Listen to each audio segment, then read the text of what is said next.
March, and if you have any kind of greenhouse, sunroom, anything that you have houseplants or doing any kind of seedling growing, you may be noticing a lot of little black flies floating around. They look like fruit flies. Well, they're not, and don't stop blasting chemicals through the area, contaminating the air, exposing yourself to stuff for no reason. There are controls that work very well to get rid of fungus gnats without chemicals. Let's take a peek.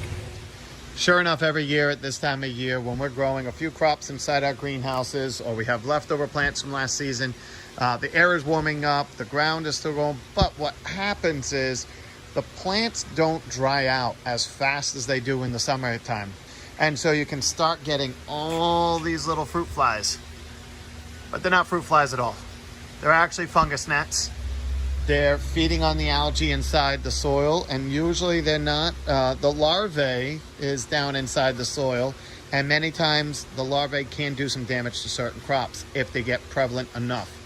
But many customers want to come in because they see all these flies flying through the air around their plants, and they want to spray something to kill them all.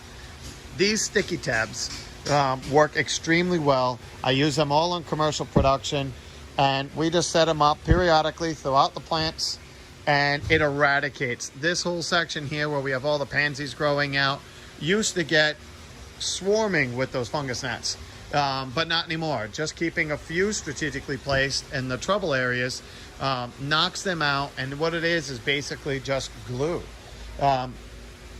Each one of these tabs, you can see blue on one side and yellow on the other. Yellow is the most common.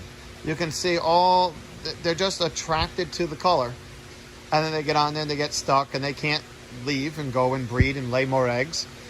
The other side is nowhere near as prevalent. It's because certain insects are drawn to certain colors. Blue is very good for thrip. So these are monitoring cards for the most part. So later in the season, when things are much warmer, we'll get all sorts of insects on these, and we just walk up and check these tags to see what's going on. Those sticky traps with many crops, when it comes to aphids, thrips, the more noxious insects that we see on commercial crops, they will not control the whole crop. They will not control the whole problem. But at this time of year, in the cooler parts of the month, when we are getting fungus gnat problems, it actually does an exceptionally well job at breaking the life cycle and almost eradicating the problem altogether. And if you pay attention to your watering, try to keep the plants on the drier side. And that doesn't mean like never water them and come back and say what happened or they're going to wilt. But it's just let them dry out really well in between watering.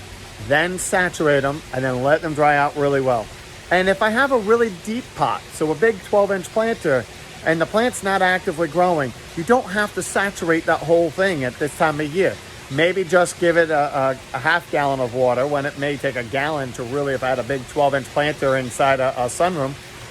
So keep them on the drier side. Don't let them wilt, but keep them on the drier side. Many times eradicates the problem in the first place, but these sticky tabs work really well. The factor is you just have to go through, and when they come in, they have this tape on both sides. So what I like to do is, you can see the little hole right there, hang them on a piece of bamboo, figure out what you're going to do with them first, then peel a sticky tab, because it will walk around stuck to your hands also and make a real mess. And so, but it works very well. It will eradicate very well, efficiently, fungus gnats, but the rest of the stuff, get used to seeing them. See the insects up front. When you see something new, when you see something unique, that's when you need to look a little closer, and then you figure out what crops are showing them, and that's your indicator to know that there's a problem going on in your greenhouse before it becomes a major issue. So again, use the right chemical, the right treatments to eradicate a small problem, rather than letting it go undiagnosed until you have a major issue, and then you have to spray everything. It's all about balance. Hope that helps. Take care.